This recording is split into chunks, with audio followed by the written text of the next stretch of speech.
अस्सलामुअलैकुम, आप देख रहे हैं प्रोग्राम 7 से 8 और मैं हूं सिद्रा मीर। नाजरीन, इसमें कोई शक नहीं कि झूठ भारतीय हुकूमत, भारतीय मीडिया और भारतीय वजीर आजम का शेवा बन चुका है, या यूं कह ले कि खून में रच बस चुका है। कल तक जुल्म की जिस तस्वीर को झूठ की कहानी में गढ़कर पेश कर रहा था भारतीय मीडिया, एक मासूम बच्चे ने 20 सेकंड्स में उस झूठ का पोल खोल कर रख दिया। सोशल मीडिया पर आने वाली एक वीडियो में बच्चे ने बताया कि पुलिस ने उसके बड़े पापा को गोलियां मारकर मार दिया। भारत के बड़े बड़े नाम नेहाद सहाफी सहाफत छोड़कर मोदीगर्दी का दिफा करने में लगे हैं। मुनाफिकत का वायरस भारत को इस कदर मुतासिर कर चुका है कि खुद उसी की पहचान और शनाख्त पर दहशत और दरिंदगी का लोगो लगा रहा है। याद होगा आपको, चंद रोज पहले मोदी ने कहा था कि हम शांति चाहते हैं, ये शांति है, इसको अमन कहते हैं। बेगुनाहों की लाशों पर सेक्युलरिज्म का नारा लगाते हुए भारत को शर्म आनी चाहिए। प्रोग्राम में दीगर अहम मौज़ूआत आपको दिखाते हैं।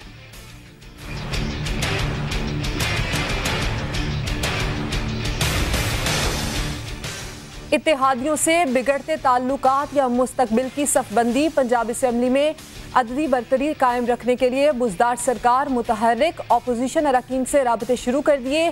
शो कॉज नोटिस के बावजूद नून लीग के 6 और पीपल्स पार्टी के 1 रुकन की वजीर आला पंजाब से तीसरी मुलाकात। उस्मान बुजदार ने मसाइल हल करने की यकीन दहानी करा दी।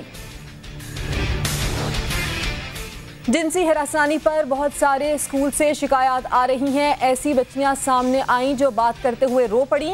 वजीर तालीम पंजाब मुराद राज की मीडिया से गुफ्तगू, स्कूल्स के खिलाफ एक्शन लेने का ऐलान कर दिया। कहा, जहां तालिबात हो वहां निजी स्कूल मर्द असातिज़ा को नौकरी पर ना रखें। जिनसे हिरासानी में मुलव्विस असातिज़ा की तस्वीरें टीवी पर दिखाएंगे। और कराची के ताजरों का कल से हर हाल में मार्केट्स खोलने का ऐलान।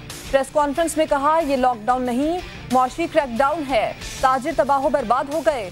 रहनुमाओं ने सिंध हुकूमत से सवाल किया, ताजरों से हजारों रुपए जुर्माने लिए गए लेकिन रसीदें नहीं दी गई। बताया जाए पैसा कहां गया।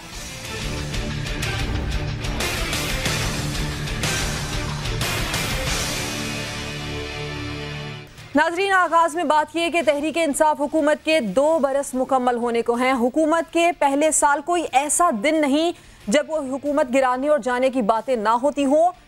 नून लीग हो या पीपल्स पार्टी या फिर मौलाना फजलुर रहमान, सब बड़े बड़े दावे करते रहे, लेकिन इमरान खान पुरसुकून और पुरएतमाद नजर आए। विफाक में नाकामी के बाद क्या ऑपोजिशन की नजरें पंजाब पर हैं? क्या ताकत के वानों के लिए रस्साकशी शुरू हो गई है? राना सनाउल्लाह के मुताबिक हुकूमत जाने वाली है। हुकूमत ने अवाम को महंगाई और माफिया के रहमो करम पर छोड़ दिया है। मैंडेट लेकर आएंगे और आगे लेकर चलेंगे। राना साहब की गुफ्तगू देखिए। ये हुकूमत जिसकी कोई परफॉर्मेंस नहीं है, जिसकी कोई डिलीवरी नहीं है, मासवाए इंतकाम के और इंतकामी कार्रवाइयों के, इंशाअल्लाह ताला इसके जाने के जो है वो दिन ठहर चुके हैं और ये हुकूमत जो है ये ख़त्म होगी। और वो लोग जो इस मुल्क को लीड कर सकते हैं वो फ्रेश मैंडेट के ज़रिए से आके इस मुल्क को, इस कौम को जो है वो आगे लेके चलेंगे। और उधर वसीम अकरम प्लस भी ऑपोजिशन में तोड़ फोड़ के लिए मुतहरिक हो गए हैं। उस्मान बुजदार से मुस्लिम लीग नून के 6 और पीपल्स पार्टी के 1 रुकन से मुलाकात हुई है। नून लीग के रुकन असेंबली मियां जलील अहमद शरकपुरी, अशरफ अली अंसारी, निशात अहमद डाहा की वजीर आला से मुलाकात हुई है, जबकि मौलाना गयासुद्दीन, अजहर अब्बास, मोहम्मद फैसल खान न्याजी भी वजीर आला पंजाब से मुलाकात करने वालों में शामिल हैं। इसी तरह पीपल्स पार्टी के गजनफर अब्बास लंघा वजीर आला से मुलाकात करने वाले ऑपोजिशन के ग्रुप में शरीक रहे हैं और ये अरकान पहले भी 2 बार वजीर आला उस्मान बुजदार से मुलाकात कर चुके हैं। इन अरकान पंजाब असेंबली को उनकी पार्टी की क़यादत की जानिब से शो कॉज नोटिस भी जारी किए जा चुके हैं। तो ये हो क्या रहा है पंजाब की सियासत में, तज्जिया हासिल करते हैं। अहमद वलीद साहब हमारे साथ मौजूद हैं। अहमद साहब, राना सनाउल्लाह का हुकूमत जाने का दावा और उस्मान बुजदार की ऑपोजिशन अरकान से मुलाकातें, क्या चल रहा है पंजाब में? ये हो क्या रहा है पंजाब में? देखें, फिर सियासत ऐसे ही है कि ऑब्वियसली अपोजिशन ने इस वक्त बहुत ज़्यादा अटैक किया है हुकूमत के ऊपर, -1 और बहुत सी ऐसी सिचुएशंस डिस्कस हो रही हैं कि ये हुकूमत कहीं जा रही है। तो उसी सूरत हाल के पेश नज़र पंजाब के चीफ मिनिस्टर उस्मान बुजदार ने भी जो डिसिडेंट्स थे PMLN के और एक PPP के उनके साथ दोबारा से मुलाकात की है। इन तमाम लोगों को पहले से ही शोकाज नोटिस मिल चुके हैं। पहले जो उन्होंने शोकाज नोटिस सर्व हुए उसके जवाबात भी आए, एक्सप्लेनेशन मांगी गई, लेकिन वो एक्सप्लेनेशन जो है वो सेटिस्फैक्ट्री नहीं करार दी गई पाकिस्तान मुस्लिम लीग नवाज की तरफ से।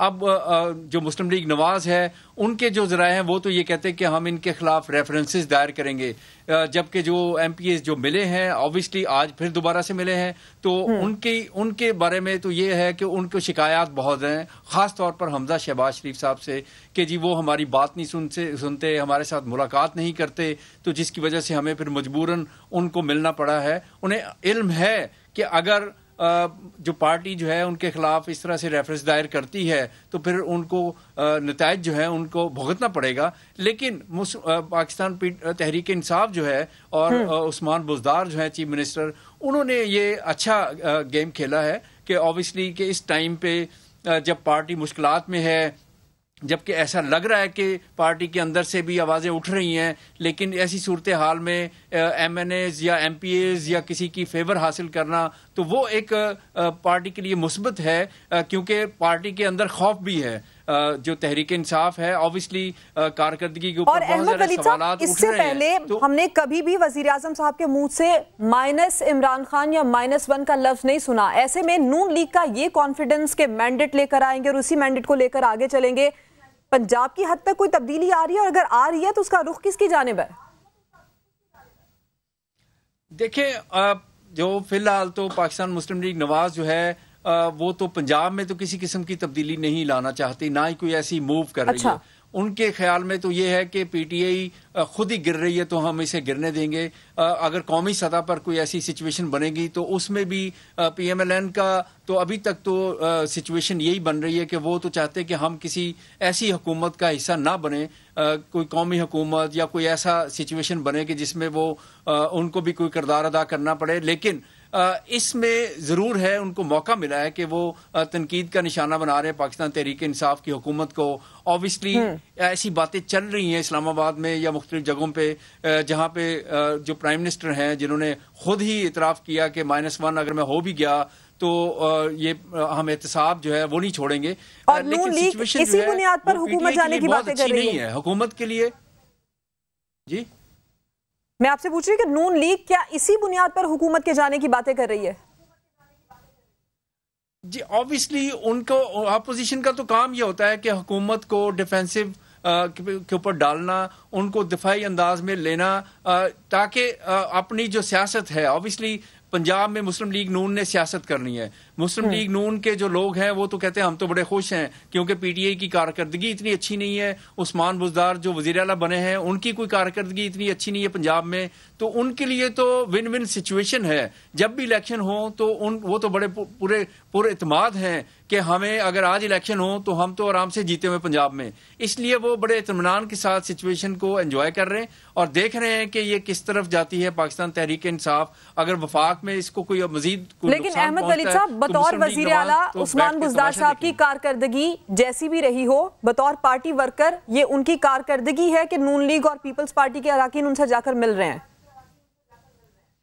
देखें, ये तो एक तो डिसग्रंटेड एलिमेंट्स जो हैं वो तो हर पार्टी में होते हैं। जैसे PTI के अंदर कोई 20 लोगों का ग्रुप बना हुआ था पहले, कुछ लोग उसमें से टूट गए हैं लेकिन ग्रुप अभी भी मौजूद है।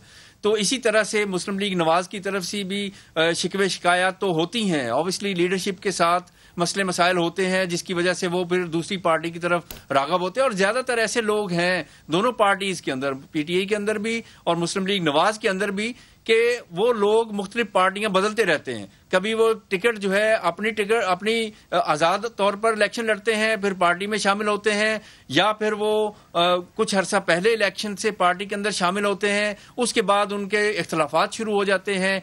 चाहे वो कोई भी पार्टी हो, पाकिस्तान तहरीक इंसाफ हो, मुस्लिम लीग नवाज हो, पीपल्स पार्टी हो, तो सब पार्टीज में ऐसे चंद लीडर जरूर होते हैं, MPAs MNAs होते हैं जो अपने वो मुतमईन नहीं होते पार्टी लीडरशिप से, जिसकी वजह से इस तरह की सिचुएशन बनती है और हर पार्टी ऐसी सिचुएशन से फायदा उठाने की कोशिश करती। तो क्या लगता है अहमद वलीद साहब कि ऐसी सिचुएशन में पाकिस्तान तहरीक इंसाफ के लिए कितना फायदामंद ये मौका है, और इससे क्या पाकिस्तान तहरीक इंसाफ फायदा उठाएगी? वज़ीर आला पंजाब आने वाले दिनों में भी मुलाकातें ऐसे कुछ करने जा रहे हैं, जराए क्या बताते हैं आपको?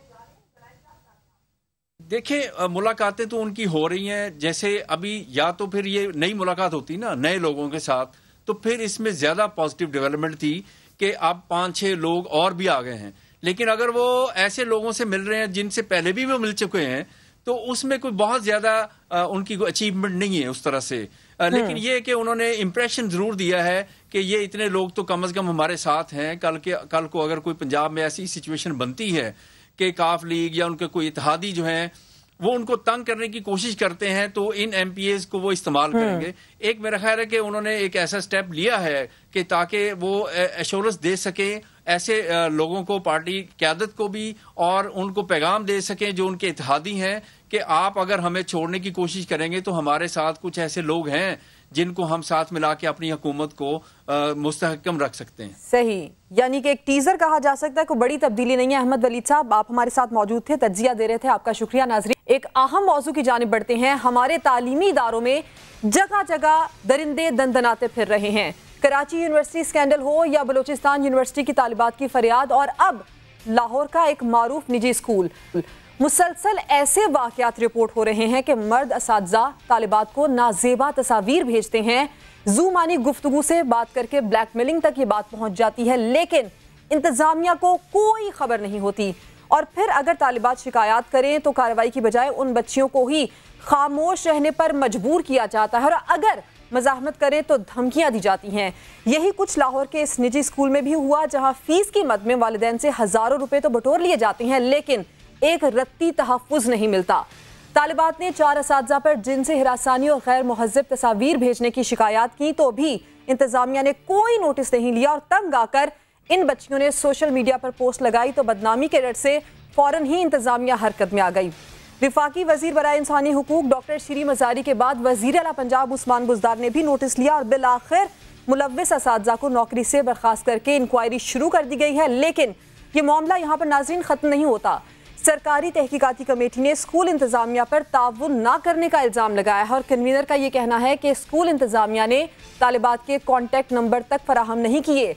दूसरी जानिब आज वज़ीर तालीम पंजाब मुराद रास ने यह इंकशाफ किया है कि सिर्फ यही नहीं बल्कि दीगर स्कूल से भी ऐसी ही शिकायत सामने आ रही हैं, और इसी निजी स्कूल की दूसरी ब्रांचेस में भी हरासमेंट हो रही है। और सिर्फ लड़कियां ही नहीं, लड़के भी हरासमेंट का शिकार हो रहे हैं, वो भी ऐसी शिकायत कर रहे हैं।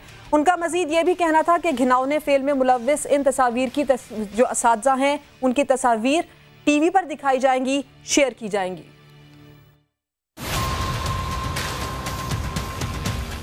मैं ये बात मान नहीं सकता। एक स्कूल के अंदर ये हो रहा है, उसके प्रिंसिपल को नहीं पता, उनके ओनर्स को नहीं पता। ये उसी तरह है कि मेरे ऑफिस के अंदर ये सब कुछ हो रहा हो और मुझे ना पता। ये कैसे हो सकता? मैं ये बात मानने के लिए तैयार नहीं हूं, क्योंकि मुझे इतनी कंप्लेंट्स आई हैं प्राइवेट स्कूल से कि जो फीमेल स्कूल्स हैं, जो ऑल गर्ल्स स्कूल हैं, वहां पे मेल टीचर्स को ना रखें। मेरी रिक्वेस्ट है। पेरेंट्स मेरे पास आते हैं, कहते हैं जी आप ये करें वो करें। मैं कहता हूं पेरेंट्स को चाहिए कि बॉयकॉट करें ऐसे स्कूलों को। और मैं आपको एक और चीज बताऊं, ये सिर्फ बच्चियों के स्कूल में नहीं हो रहा, हमें लड़कों की कंप्लेंट्स आ रही, ये बॉय स्कूल्स के अंदर भी हो रहा। शर्म आनी चाहिए, इनको शर्म आनी चाहिए प्राइवेट स्कूल। ये एक बहुत बड़ा इशू है जो कि सामने आया है। School education department and me being as the minister, इसको पूरी तरह डील किया जाएगा। जहां जहां पे भी अगर कहीं ये हो रहा है, हमें कंप्लेंट आती है, उस स्कूल की रजिस्ट्रेशन कैंसिल करना, उस स्कूल को बंद करना और उस पर प्रॉपर एक्शन लेना, हम वो सब चीजें करने के लिए तैयार हैं। नाज़रीन, एक और अहम नुक्ते पर भी बात करना चाहती हूँ कि स्कूल्स में इस हवाले से कोई अवेयरनेस प्रोग्राम या इस टॉपिक को बाकायदा सब्जेक्ट की तरह क्यों नहीं पढ़ाया जाता। हम क्यों बच्चों से बात करने से डरते हैं, जिनसी रुझान के हवाले से आगाही देने से क्यों घबराते हैं, ये एक अहम नुक्ता है जिस पर आज हम बात करेंगे। पहले इस मामले की तफसील ले लेते हैं। समा के नुमाइंदे दानियाल उमर हमारे साथ मौजूद हैं। इसके अलावा समाजी कारकुन आलिया सारिम भी हमें ज्वाइन कर चुकी हैं। दानियाल, ये बताइए कि असातिज़ा बरतरफ हो गए, इसके बाद इनके खिलाफ कोई इंक्वायरी होगी या नहीं होगी?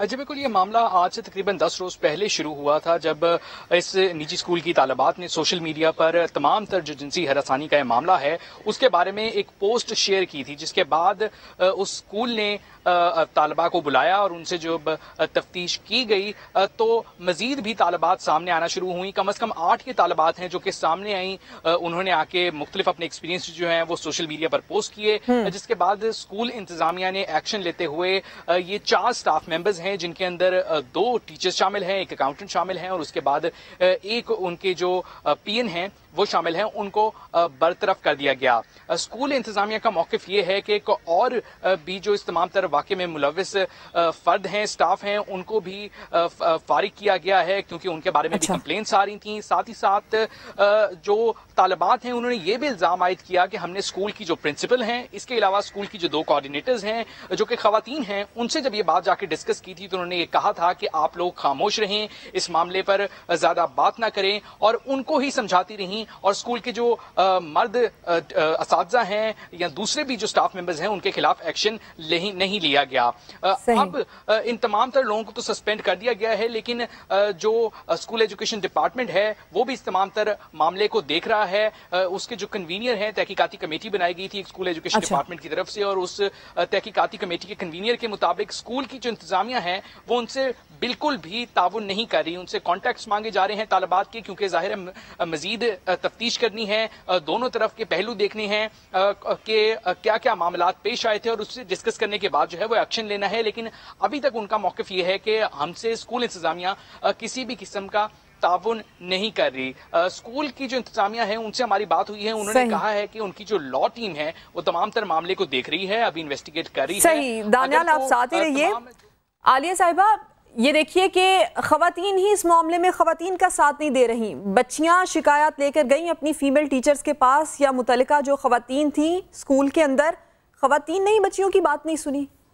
मुझे हैरत होती है, क्योंकि एक औरत जब माँ के रूप में होती है तो सिर्फ अपनी बेटी के लिए नहीं, वो पूरी दुनिया के लिए माँ ही होती है, और ये जज्बा उसके अंदर होता है। तो बहुत ही अफसोस की बात है, क्योंकि जब हम अपनी बच्चियों को किसी ऐसी खातून जो कि असातिज़ा में से हो उनके पास छोड़ते हैं तो हम उन्हें बहुत ज़्यादा महफूज महसूस करते हैं। ये हमारी अपनी एक बॉन्डिंग होती है, ये औरत से औरत की एक बॉन्डिंग होती है, और ये हमारे मशरक़ी माशरे में ख़ास तौर पर औरत पर एक एतबार है। ये एतबार की एक कैफियत है जो सदियों से चली आ रही है कि हम बहुत एतबार के साथ मर्द से तो फिर भी हम एक थोड़ा सा हमें डर भी लगता है, हम थोड़ा सा फासला भी रखना चाहते हैं, लेकिन जब हम एक ऐसी टीचर को जो खातून भी हैं हम बहुत आसानी से अपने बच्चों के हवाले कर देते हैं। और इवन ये तो बड़ी बच्चियां हैं, हम अपने 2.5 साल के बच्चे मोंटेसरी में उनके हवाले कर देते हैं जहां से बुनियाद पड़ रही होती है। तो ये इंतहाई अफसोसनाक बात है। और फिर इन्हीं वाकयात के बाद वो जो सोसाइटी एक जुमला बोलती है, बहुत तकलीफ दे जुमला है कि औरत ही औरत की दुश्मन है।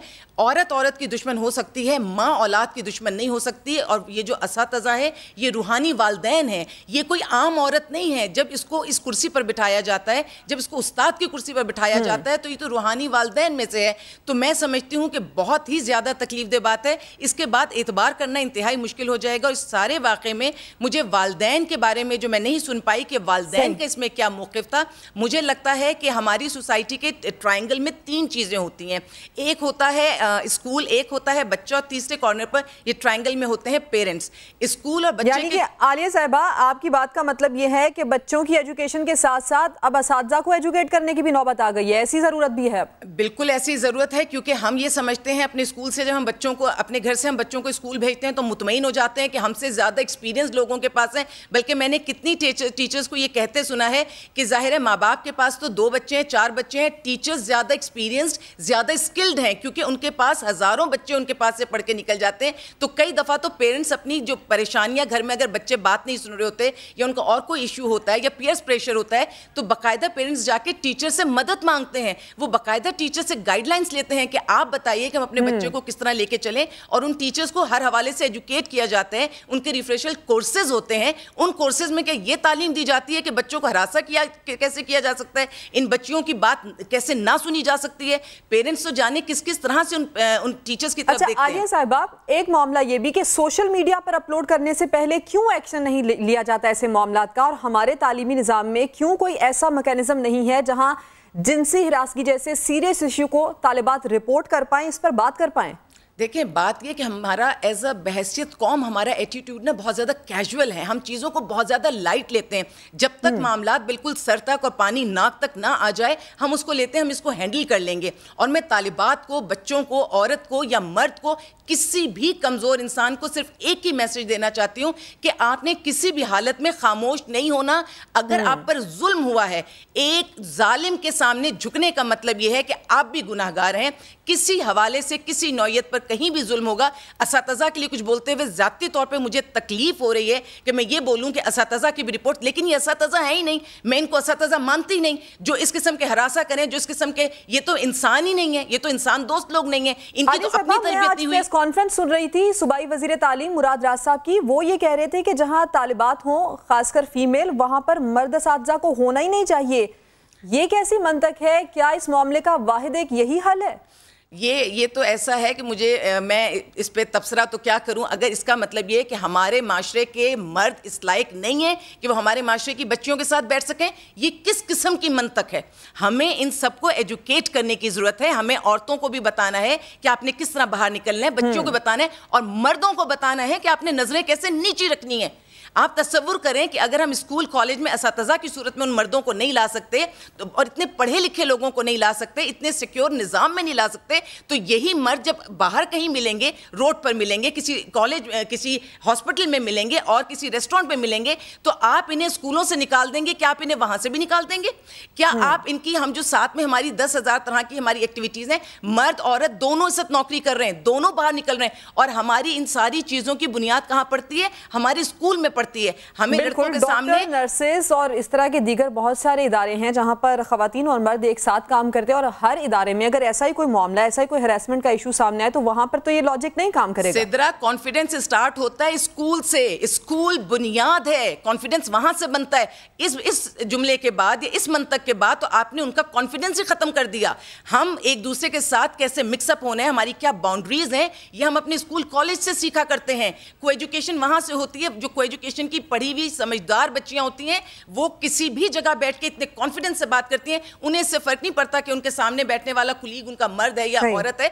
वो अपने फोकस्ड होती हैं, अपने काम पर अपने कॉन्फिडेंस से काम करती हैं। अगर हम 24 घंटे इस किस्म की सोच इनके जहनों में डालेंगे, मैं समझती हूँ इससे सोसाइटी को सिर्फ नुकसान होगा। हम साथ पढ़ेंगे, हम साथ बैठेंगे, हम साथ काम करेंगे, लेकिन औरतें अपनी लिमिट्स जानती हैं, मर्दों को भी अपनी लिमिट्स मालूम है, और उन्हें अपनी नजर नीची रखनी पड़ेगी। और जो लिमिट्स नहीं जानते उनको लिमिट्स इसके अलावा आलिया साहिबा क्या होना चाहिए, मैं इस पर भी आपसे डिस्कशन करूंगी। दानियाल, मुराद राज साहब आज प्रेस कॉन्फ्रेंस में ये कह रहे थे कि ये एक स्कूल नहीं है, ऐसे बहुत सारे प्राइवेट और दूसरे स्कूल्स हैं जहां से शिकायत मौसूल हो रही हैं।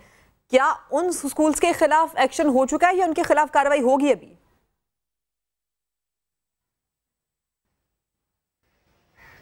जी सिद्रा, वजीर तालीम मुराद रास ने आज ये तो कहा कि ये और भी स्कूल से हमें कंप्लेन आ रही है। उन्होंने स्कूल का नाम लेना मुनासिब नहीं समझा, ये नहीं बताया कि वो स्कूल्स पंजाब में किस किस जगह पे हैं, कौन से शहरों में मौजूद हैं, लेकिन उन्होंने कहा कि जो तालिबात हैं उन्होंने हमें मुख्तलिफ स्कूलों से फ़ोन किया है, और कई ऐसी तालिबात हैं जो कि तमाम तर मामला बताते हुए रो पड़ी हैं। गवर्नमेंट एक तरफ ये अश्योरिटी तो दे रही है कि जो स्कूल हैं जो इस जिनसी हरासानी को मुकम्मल तौर पर इसको इन्वेस्टिगेट करके लोगों को कैफरे किरदार तक नहीं पहुंचाएंगे, उनके खिलाफ हम कार्रवाई ये करेंगे कि उनके जो रजिस्ट्रेशन है वो कैंसिल कर दी जाएगी और स्कूल को जो है वो सील कर दिया जाएगा, बंद करवा दिया जाएगा। इस पर वजीर तालीम मुराद रास का ये भी कहना है कि एक एक्ट जो है वो स्कूल एजुकेशन डिपार्टमेंट जो है वो तैयार करवा रहा है, जिसके अंदर इन तमाम तर क्लॉज को शामिल किया जा रहा है। सख्त सजाएं जो है वो तजवीज की जा रही हैं ताकि जिनसी हरासनी का इस हवाले से तजवीज की जा रही है। दानियाल, आपने हमें अपडेट किया, आपका शुक्रिया। आलिया साहिबा, ये जब नया एक्ट लाने की बात की जा रही है निजी स्कूल वाले से, इस एक्ट में ऐसा क्या होना चाहिए कि ऐसे वाकयात की रोकथाम हो सके, ऐसे वाकयात खासकर जहां से हम तालीम हासिल करते हैं वहां पर ना पेश आ सकें? बात यह है कि टीचर्स का डिपार्टमेंट और टीचर्स का जो एक शोबा है वो किसी भी मुल्क का बेहतरीन शोबा होता है। हमारे यहाँ आम तौर से क्या देखा जा रहा होता है कि वो लोग जो किसी बहुत अच्छी नौकरी पे नहीं लग पा रहे होते, हमें पता है प्राइवेट स्कूल्स में गली में कोने में इधर उधर जो स्कूल्स हैं उनमें कितने लो सैलरी पर किस तरह की टीचर रखी जा रही होती हैं। मुझे लगता है जिस वक्त टीचर को हायर किया जाए तो ये देखा जाए कि वो हमारे माशरे का सबसे ज़्यादा कारामद, सबसे ज़्यादा पढ़ा लिखा और सबसे ज़्यादा वेल अवेयर्ड बंदा वो होना चाहिए। आप उस वक्त उसकी जिस वक्त सैलरी की बात करें तो खुदारा उनकी सैलरी भी बहुत अच्छी होनी चाहिए, ताकि वो लोग जो इतनी मेहनत करके किसी मकाम पर पहुंचते हैं वो इन जगहों पर आएँ। प्लस मुझे ऐसा लगता है कि जो एक बैकग्राउंड होता है, हमारे टीचर्स को जब हायर किया जाए तो उनका जो एक पूरा बैकग्राउंड होता है, और उसमें आपको याद होगा कि हमारे स्कूल से भी हमेशा एक सर्टिफिकेट जारी हुआ करता था, जो कॉलेज से भी जिसको कैरेक्टर सर्टिफिकेट या कुछ इस तरह का वो एक हमारा सर्टिफिकेट हमारे साथ आया करता था। उस सर्टिफिकेट को भी पूरी वैल्यू दी जाए। वो स्टूडेंट जिसने अपने स्कूल लाइफ में, अपने कॉलेज लाइफ में, अपने यूनिवर्सिटी लाइफ में अगर उसके पास हैरेसमेंट के केसेस हैं जो इंडोर्स हुए में उसके डोजियर में, उसकी फाइल में मौजूद हैं, तो उसको अगर उस्ताद की सीट पर बिठाया जाए तो फिर सोचने की जरूरत है। यानी बिल्कुल ये सोचने की भी जरूरत है, और बच्चों की एजुकेशन के साथ साथ जो टीचर्स हैं उनके बिहेवियर को भी एजुकेट करना होगा। आलिया साहिबा, आपने वक्त दिया, आपका बहुत शुक्रिया। एक ब्रेक लेते हैं, लेकिन ब्रेक के बाद बात करेंगे हम ताजरों के मसाइल पर।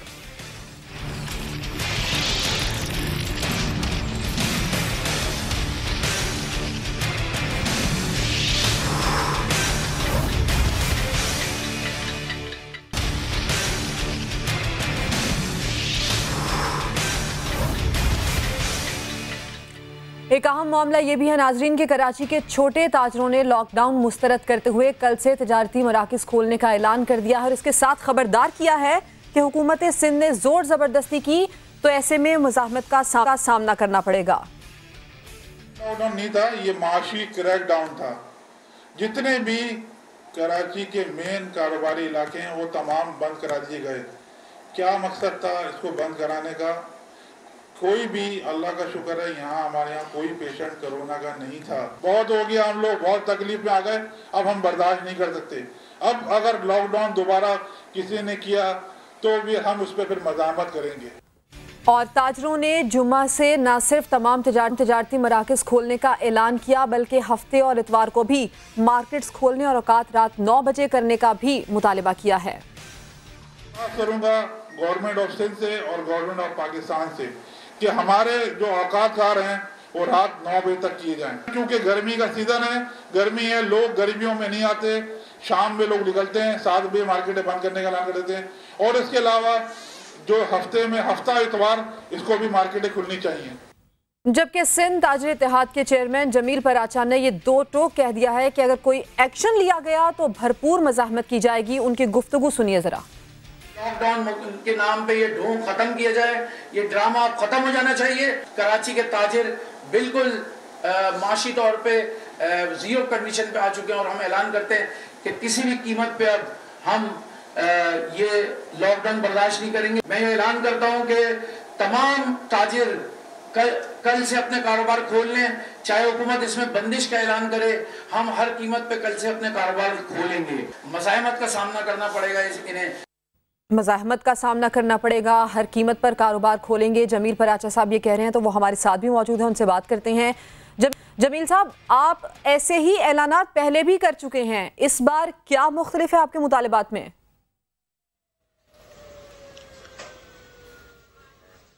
देखें, हमने तो हमेशा हुकूमत का साथ दिया है और हमने हुकूमत ने जब जब हमसे मुज़ाकरात किए हमने कहा ठीक है चलें, हम मुल्क की खातिर, अपनी कौम की खातिर हमने हर कुर्बानी दी है। लेकिन अब जब एक चीज नजर आ रही है, जो लॉकडाउन किया गया था, ये स्मार्ट लॉकडाउन, वो रिहायशी इलाकों का था, ये कमर्शियल इलाकों के लिए नहीं था। फिर भी कमर्शियल इलाके बंद कर दिए गए, हमने उसे भी वेलकम किया। हमने ये 15 दिन गुजार दिए हैं, अब मजीद हम पे लॉकडाउन नहीं लाता जाए। हम 7 बजे तक वैसे ही दुकानें बंद कर देते हैं। खुदारा आप जो है हमें ये मजबूर ना करें कि आप हमसे जोर जबरदस्ती ना करें। हम कल से हर कीमत पे अपनी दुकानें खोलेंगे। चाहे तो आप हमारे खिलाफ एक्शन लें, चाहे तो ये हुकूमत हमें गिरफ्तारियां करे, चाहे तो ये हुकूमत हमारे साथ कोई भी सख्ती करे, लेकिन हम कल से दुकानें लाजमी तौर पे खोलेंगे। अभी तक हुकूमत का कोई ऐसा ऐलान सामने नहीं आया कि वो कह रहे हो कि हमने लॉकडाउन में इजाफा कर दिया, अच्छा, या ये स्मार्ट लॉकडाउन आगे चलेगा। लेकिन हम ये ऐलान कर दिया हमने आज के कल से हम हर कीमत पे अपनी दुकानें खोलेंगे। जमील पराचा साहब, चारों सूबों में स्मार्ट लॉकडाउन है, लेकिन मसाइल सिर्फ सिंध में क्यों हैं?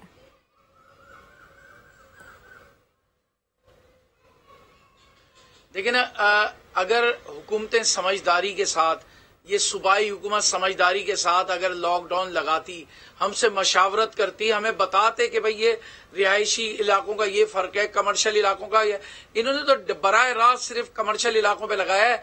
आप मुझे बताएं कि एम ए जिना रोड पे लॉकडाउन है, एम ए जिना रोड की पिछली गली में लॉकडाउन नहीं है। अच्छा। तो रोड के ऊपर कोरोना है, रोड के पीछे कोरोना नहीं है।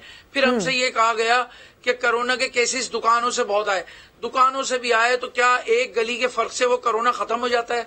या तो आप मुकम्मल तौर पे स्मार्ट लॉकडाउन लगाते, पूरा शहर बंद कर देते। हम शहर बंद करने के लिए तैयार थे, हम 15 दिन आराम से बैठ जाते, लेकिन आपने तो बिल्कुल ही मुख्तलिफ अंदाज दिखाया। सिर्फ कारोबारी हजरात से पता नहीं किस चीज की ये निकाली गई ये चीज के सिर्फ मईशत को जीरो करने के लिए सब कुछ किया गया।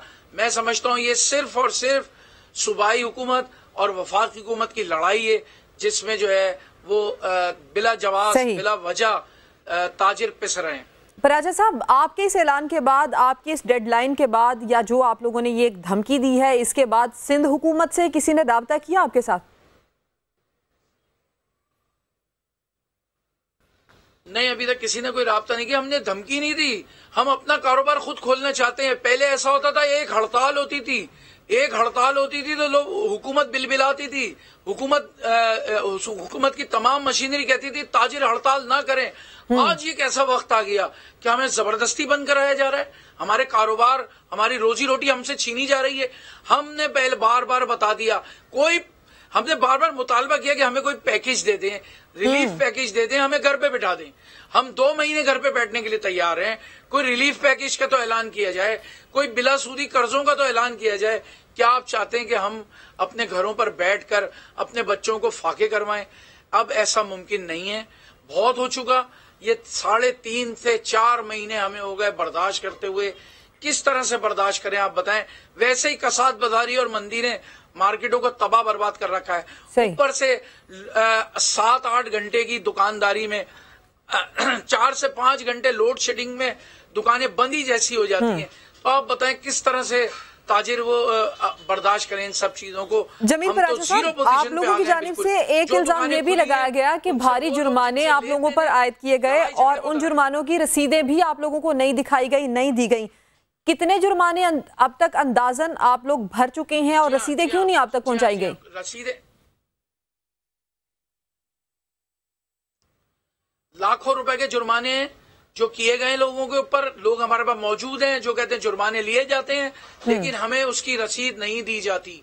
वो हमारे पास लोग मौजूद हैं, अगर कभी कहेंगे हम सामने भी लाके खड़ा करेंगे। जुर्माने लेने के लिए कौन आता है जमील पराजा साहब? ये आप क्या बता रहे हैं कि दुकानदारों से आकर जुर्माने लिए जाते हैं, बतौर आप ताजिर रहनुमाओं से कलेक्टिवली आकर जुर्माने रिसीव किए जाते हैं? हाँ, देखें मैं बताऊं, लोगों को पकड़ा जाता है, उन्हें साथ ले जाया जाता है। अच्छा। पुलिस मोबाइलों में बिठा के ले जाया जाता है और फिर जब वो वापस आते हैं तो वो बताते हैं कि जी हमसे जुर्माना लिया गया, हमारे साथ ये हुआ, लेकिन कोई रसीद नहीं दी गई। और अब तक ऐसे कैसे कितने वाकयात पेश आ चुके हैं जमील पराजा साहब? जी, ऐसे 15-20 वाकयात तो मैंने खुद देखे हैं, ऐसे जो जिन लोगों के साथ हुए। 15-20 लोगों से मेरा वास्ता पड़ा है कि जिन लोगों को मैंने पूछा गया है तो उन्होंने बताया। इसके अलावा अगर कहा जाएगा, एक ऐलान किया जाएगा, जिन लोगों के साथ ये वाकयात हुए वो सब आ जाएं एक साथ, वो भी आ जाएंगे हम बताने के लिए तमाम तफसीलात। लेकिन देखें, ये तमाम चीजें जो हैं ये अब बंद होनी चाहिए। ताजिर जुर्माने, ताजिरों के साथ पकड़ा धकड़ी जुर्माने, ताजिर वो हैं जो टैक्स देते हैं तो तमाम इदारे चलते हैं। तमाम पाकिस्तान में, पूरे पाकिस्तान में कराची वाहिद शहर है जो 67% रेवेन्यू देता है। और मैं समझता हूं कि ये सब चीज हो रहा है कराची को डिस्टेबलाइज करने के लिए, कि कराची इतनी भारी रकम जो टैक्सेस पे देता है तो वो, और ये फाइनल ऐलान है आप लोगों की जानिब से कि आप लोग दुकानें खोलने जा रहे हैं, अपना कारोबार खोलने जा रहे हैं। जमील पराजा साहब, आप हमारे साथ मौजूद थे, आपका बहुत शुक्रिया। नाजरीन, एक और अहम मामला प्रोग्राम में शामिल करते हैं, वो ये कि कराची में अगवा बराए तावान के बढ़ते हुए वाकयात ने एक खौफ की फजा पैदा कर रखी है। अगवाकार कराची में है, मगर तावान की वसूली अफगानिस्तान से हो रही है। गुज़श्ता 7 माह में अगवा की 9 वारदातें हो चुकी हैं और इन वारदातों के पीछे कौन से ग्रुप्स कारफरमा हो सकते हैं, ताने बाने कहां से मिलते हैं? Chief crime reporter Ahmed Rahman हमारे साथ हैं, उनसे बात करते हैं। अहमद, बताइएगा कि इन अगवाकारों के बारे में क्या सुराग मिल पाया है? ये कौन सा गिरोह है जो कार्रवाइयां कर रहा है? शनाख्त हो पाई इनकी क्या? जी देखिए, ये मुख्तलिफ ग्रोह हैं जो कि शहर के मुख्तलिफ इलाकों में कार्रवाइयाँ करते हैं। रवां साल की अगर हम बात करें तो 9 अगवा बराए तावान के ऐसे केसेस सामने आए हैं जिन पे पुलिस की जानिब से कार्रवाई भी की गई, लेकिन खुशकिस्मती से ये भी हम कह सकते हैं कि 9 के 9 जो मुगवी थे उनको जो है बाहिफाजत बाजियाब भी कराया गया। उनमें कुछ वो भी शामिल हैं जो कि तावान की रकम अदा करने के बाद जो है वो वापस आए हैं। जहां तक बात है, रात एक मुकाबला हुआ इत्तेहाद टाउन में, बल्दिया इत्तेहाद टाउन में, जहां पर 3 अगवाकार जो है वो मारे गए। उन्होंने साइट एरिया से 29 तारीख को साइट मेट्रोविल से 10 साला वकार को अगवा किया था। 1 करोड़ रुपए तावान जो है वो इनसे मांगा गया था। सोने का कारोबार ये करते हैं। उसके बाद इनसे 1 करोड़ तावान मांगा गया, लेकिन हैरत की बात यह है कि उस जो कॉल थी, रैंसम कॉल थी, तावान की कॉल, वो अफगानिस्तान से मौसूल हुई। घर वालों को ये तमाम तर राब्ता जो किया गया अगवाकारों की जानिब से फैमिली से, तो वो भी अफगानिस्तान नंबरों से ही किया गया।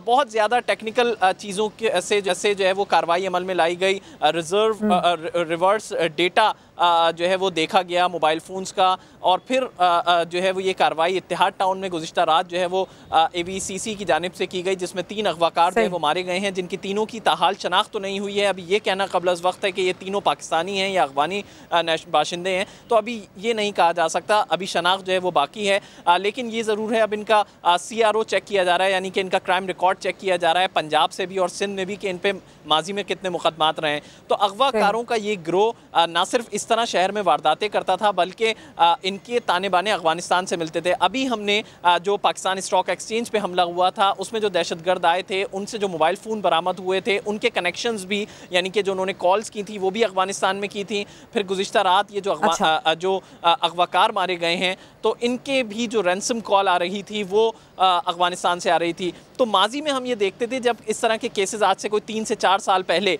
कि जब अगवा की वारदातें होती थीं तो इस तरह की रैंसम कॉल दूसरे मुल्क से, पड़ोसी मुल्क से जो है वो मौसूल होती थी। लेकिन अब ये हम कह सकते हैं सिलसिला दोबारा शुरू हुआ है, क्योंकि बीच में कोई से 4 साल ऐसे गुजरे हैं, 3 से 4 साल के, जिसमें इस तरह के केसेस नहीं आए सामने कि जिसमें रैंसम कॉल जो है वो दूसरे मुल्क से की जा रही हो। जहाँ तक फिगर्स की बात है तो साल 2020 की अगर हम बात करें तो अब तक अगवा की 9 वारदातें सामने आई हैं। 2019 में 41 वारदातें हुई थी, 2018 में 10 अफराद को अगवा किया गया था, 2017 में ये वारदातें 17 थी, लेकिन 2014 एक ऐसा साल था जिसमें 110 अफराद को अगवा किया गया था। ये एक बहुत बड़ी फिगर थी। और उसके बाद अब ये वारदातें फिर से शुरू हो रही हैं। अहमद, आप साथ रहिए, आप मामले की तफसील दे रहे थे। गुज़श्ता रोज बल्दिया टाउन से 11 साला बच्चे को गिरफ्तार किया।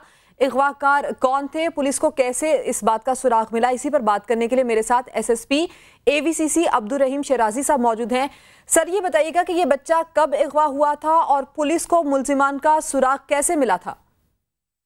ये वकार नामी बच्चा है जो मेट्रोविल के पास दारुसलाम मस्जिद ब्लॉक नंबर 2 में रहते हैं, और ये 29 तारीख को अगवा हुए हैं। एक हाई रूफ गाड़ी सुजुकी में आके 4 लोगों ने इनको अगवा किए, और उसके बाद इनकी जो पहली तावान की कॉल आई है वो 1 जुलाई को आई है 12 बजे के करीब, और अफगानिस्तान के 2 नंबर से, के अलावा कुछ लोकल नंबर्स भी थे। अफगानिस्तान से कॉल आई है, और बच्चे के साथ, क्योंकि बच्चा पख्तून है तो उसके साथ पश्तो बोले थे, लेकिन वो आपस में कोई और ज़बान बोल रहे थे। फिर जब किडनैपिंग फॉर रैंसम आई तो AVCC जो उसमें एक्टिवेट हुई, और डिस्लाई साहब ने और डी साहब ने उसकी स्पेशल डायरेक्शन दी। उस पर हम लोगों ने CPLC और रेंजर्स की टास्क फोर्स का मिलकर जॉइंटली काम करना शुरू किया।